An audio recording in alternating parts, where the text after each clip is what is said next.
Hey everybody, and a few months ago, I finished watching and ranking every film of the Disney animated canon. And I'm aware that I missed out on one film. But that changes today, as I will now review The Wild! Yeah, remember The Wild? During the 2000s, the big 3D CGI boom was in full swing. Movies and TV shows were taking full advantage of CGI visual effects, video games dipped their toes deep into the third dimension, and animation practically embraced the technology. Throughout this time period, the studio named DreamWorks would release a little-known film named Shrek. It would receive glowing reviews for its story, art, and satire of Disney just coming out to their renaissance. It would win the very first Academy Award for Best Animated Feature, and despite having an unreasonably strong start with films like that and The Prince of Egypt, showcasing how the studio would lovingly craft out films you would never see Disney make in a million years, and use a good mix between 2D and 3D animation, they would then immediately throw it all away just to churn out a million Shrek wannabes and resort to using celebrity cast lineups as their movie's main selling point, with one of them being Madagascar, a film about some zoo animals inadvertently ending up on a stranded island that has a population of 31 million people in real life. While I don't think it's nearly as great as I remember it being as a kid and that the film had one too many pop culture references for its own good, it's still fairly enjoyable. It would do pretty well at the box office despite middling reviews spawning its own franchise. This would catch the attention of Disney and then say, "You know that Madagascar movie by our rival DreamWorks? Yeah. Let's make that, but worse!" And so they did. That's where the story should end, but I live in the land of Costas and second-hand electronic shops with suggested names, as for some reason, this film here in the UK is labeled under the Disney Classics line in between Chicken Little and Meet the Robinsons, which houses the film catalog of Walt Disney Animation Studios, who make the Disney movies you actually care about. But weirdly enough, Dinosaur and the 2011 Winnie the Pooh movie aren't listed here. I can somewhat understand Winnie the Turd with how that blends in with its own franchise, but Dinosaur feels like a strange film to skip. And what makes this scenario that more puzzling is that The Wild was never made by Walt Disney Animation Studios, and yet it's listed as part of the lineup to this day. It's like calling these two Christmas movies. I briefly touched upon this phenomena when I covered the Disney Experimental era around that time, and I even considered reviewing it there in that video. But because of how painfully long that video ended up being, as well as working on other videos around then, on top of having just reviewed another garbage kids movie, I ultimately decided not to, and when looking back, I think I made the right call, because if I did review it, I'd probably be in an asylum right now. So today, we're going to be looking at The Wild to see if it really does fit in with The Jungle Book and Fantasia, or if it should stay in rots with the likes of College Road Trip and Santa Buddies. I think we all know the answer. We start off in the zoo with a lion named Samson telling his son Ryan stories about him in the wild. You know you're in for trouble when the dream sequence has better animation than the main film. Samson is happy with where he is, whilst Ryan strives to be in the wild practicing his roar. The zoo closes for the night as all the animals come together to hang out. And we also meet some of Samson's friends, including a squirrel, giraffe, snake, and koala who's the mascot of the zoo. And regarding the film's animation, it's fine. The animals have decent textures, but it does have that uncanny underbelly the likes of the Polar Express and the 2019 Lion King remake do. And I don't think that's the greatest compliment you could say to somebody. But hey, at least it looks 29.5 times better than the Snow White remake. Ryan and his friends then go cow-tipping with gazelles, as Samson and his team play curling with some penguins. But Ryan causes a stampede with the gazelles, interrupting the game, yet everyone lives. Aww. Samson gives his son a good telling off, as Ryan then heads to a box only to be driven away. God, how bad is this security? Samson then heads out to get him, after talking to some pigeons, but his marketable friends also tag along, maybe aside the squirrel, now heading to New York, where some alligators then help them get to the harbor. They get a boat following the ship with Ryan in it, and the squirrel catches up with them as the film briefly turns to Zelda Wind Waker. They arrive at the island and see Ryan, who runs into the jungle, and it turns out that the boxes are saving animals as the island is about to blow up.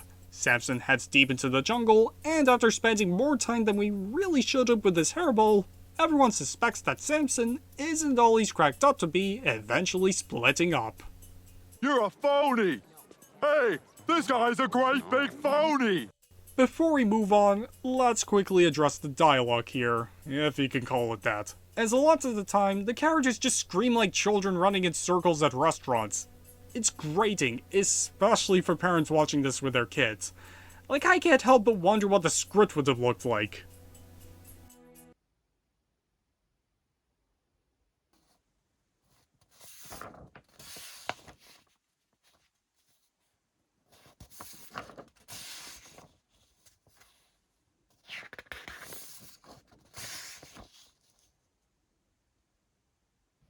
Still better than the Little Mermaid. But the koala gets kidnapped by wildebeest, and we see the main villain with the wildebeest leader, Khazar, who happened to worship a plush of the koala as it once saved Khazar from lions. Look, KK and Isabel here may be my best friends, yet you don't see me hold a culture with them now, do you? With that, they use the koala to help bring the wildebeest to the top of the food chain. Meanwhile, Ryan gets lost and yells out for his father, with the two now reunited, only to be chased by wildebeest, which does nothing but remind me of a better movie. Samson then confesses that he was never from the wild, but was instead a circus animal, unable to roar like Ryan, disappointing his father. With that, Samson loses a son, and we cut to the scroll now being rolled by dung beetles that happen to be German. Now this is going too far. To give this one credit, at least it fell down to earth for the sake of its story. At least by bad kids movie standards. But it all went humbling down thanks to these beetles. Like, why are they German? Is this supposed to be some sort of joke? I don't get it. It's like throwing in a goofy birthday clown during a Game of Thrones episode. Not even Romeo and Juliet sealed with a kiss was this stupid. The Squirrel and Samson then talk things out and come across some chameleons who help them enter Khazar's lair in secret. There, Khazar and the koala plan to take care of the lions as the chameleons cover up Samson blows. Leading to a generic climax of Samson taking on Khazar, the koala learning what he did was wrong, Ryan can now roar like a proper lion, and everyone escapes the islands as the volcano erupts, but Khazar is left behind and probably dead. With that, they now head home with the other wildebeest, the giraffe and squirrel now hook up for some reason, and we get a forced dance party ending to wrap things up, with dumb animations during the credits further adding salt to the wound. It's wild how not good this movie is. The film is obnoxiously loud with the characters either screaming all the time or distractingly in your face. Sad characters had nothing going for them throughout, with some I flat out hate, like I prayed that these pigeons get eaten by a cat. The animation is tolerable, but is not the best looker either, the jokes and pop culture references were tired, and worst of all, it lazily rehashes elements of infinitely better films like The Lion King, Finding Nemo, and of course Madagascar, showing no shame in it whatsoever, on top of being pretty forgettable. It will leave your mind in a couple of days at the latest. And that's it. Overall, The Wild is just another crummy kids movie. Like, what else do I need to say? And yes, I can confirm that this film has no room in being in the same ballpark as Beauty and the Beast and The Hunchback of Notre Dame. It does not deserve the name of a Disney classic when Dinosaur and Winnie the Pooh 2011 are right there. And in case you were wondering where I'd rank it in the animated canon, it would be above Chicken Little and below The Black Cauldron. I would not want to eat that sandwich. So yeah, the movie sucks, it doesn't belong in the Disney Classics line, end of story, now screw up to the torture room and think about what you've done, The Wild. Man, I really ought to get myself a new torture room, that one's starting to get crowded. But that wasn't the movie I needed to review. No. There's another one. One I intentionally withheld from reviewing, as said film was only made for money. Sit back, as I will now go ahead and finally review Frozen 2. Weight is the look for this fall. Of course, Hey, what's going on? in every Bumba, magazine. you're sitting on the What I like remote. about it, other than you've got that long sorry, strap, I thought it was a clear brownie. your coat. And that was Frozen 2, alright? I hope you enjoyed that, as I will never watch and discuss the film ever again. Sayonara!